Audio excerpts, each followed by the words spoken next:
Now we're going to talk about correct form when you're doing core exercises. Now this is one where people can really struggle, and they can do the exercises, they can be doing the sit-ups, etc., but they can't feel the stomach muscles working. And I want to make sure that you can feel your stomach muscles working when you're doing the exercises. Okay, so we're going to start lying down. Now you're going to lie with your feet up, feet flat on the, knees up I should say, feet flat on the floor. And what you should notice when you lie down, you can probably just see here, but when you're relaxed, you've got an arch in your back. All right, so you might have a little arch in your back that you can slide your hand under. Okay, that's perfectly normal. All right, but we don't want that there when we're doing our core exercises. So remember again when I talked about your ribs and your hips, I want you to feel that you're squeezing them together, which pushes that gap away, that sort of flattens your back into the floor. And it's quite good when you're lying in this direction on the floor, because you've got the feedback of the floor all the time, and you can feel that your back is pressing into the floor. Now if you're doing this exercise now, or you're doing this with me, you will feel your ribs and hips come closer together, your back press hard in the floor, and all this should start to feel tight.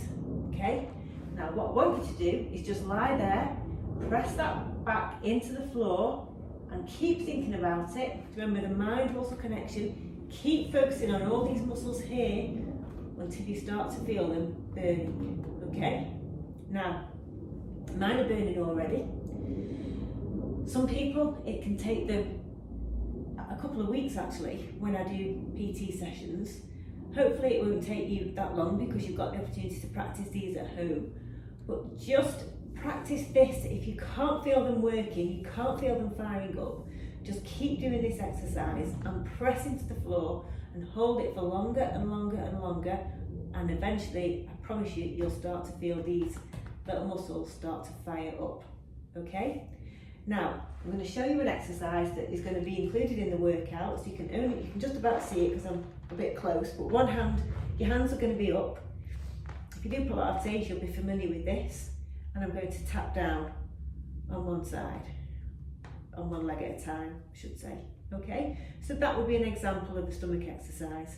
Now, I'm doing this at the moment before I've engaged my stomach, and to be honest, I can't really feel it very much. All right, so what I want to do before I start doing it is go through that drill again. Squeeze my ribs and hips together, really tighten it, really put some pressure in my back into the floor, and then lift my hips up. And I'm going to try and keep that engagement and that burn feeling on my stomach while I'm in this position. And then I'm trying to hold on to it as I tap my foot down and then pull it back up. Now I can really feel this exercise. I'd be lying if I said it was pleasant, because it's not, but this is what we want to do. We want to feel that engagement and train ourselves to be able to stand and endure that burn across our tummies while we're doing this exercise. Now, what happens when I do these exercises is over time, in one sub, let's say we'll do 12, by the time I get to 5 or 6, I notice my back is coming off the floor. So I have to keep checking in with myself and reminding myself to keep pushing hard into the mat, push into the mat, yeah? So even when you think you've done it and you've got that engagement at the beginning, it's going to be hard to keep hold of it and keep that consistently feeling fired up all the way through to 12. So you keep having to check in with yourself to remind yourself to push that back tighter into the floor, to tighten everything up at the front so it still works. Otherwise your body is going to start to relax itself without you knowing. This is your body cheating, it's going to do it all the time, and we have to work against it. We have to know what we're like, we have to know that we're going to try and find an easy way of doing these and not let that happen. And we do that by checking in on several times throughout the exercise to keep reminding ourselves, push the back into the floor, push the back into the floor. And that's how you create that mind-muscle connection on your stomach, so that when you're doing stomach exercises, you can feel them, okay? I'm going to turn over because we will be doing some things like planks. And it's the same in this position as well, all right? Except you haven't got the floor to push against. But you still want to remember that you've got that ribs and hips situation going on where you're pulling in. Now, when you pull in, you don't really want to be looking like this because that's too curved, if you like, yeah? But it's a tightening, if you can see.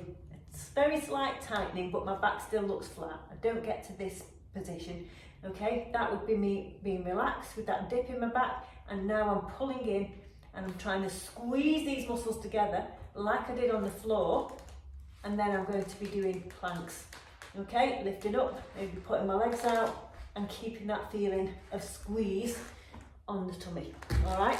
Now, to begin with, it's easy to feel it when you're doing exercises where you're lying on your back, harder to feel it on exercises where you're on all fours, doing plank type things. Don't worry too much about it, it will get easier, but I just wanted to take a little bit of time to talk about this outside of the workouts so that you really know how to feel this working and know when you're doing the exercises right. So again, if you're not sure or you're concerned that it might be taking you too long to feel that to start work, then just drop me a line and we can have a chat. All right, see you soon.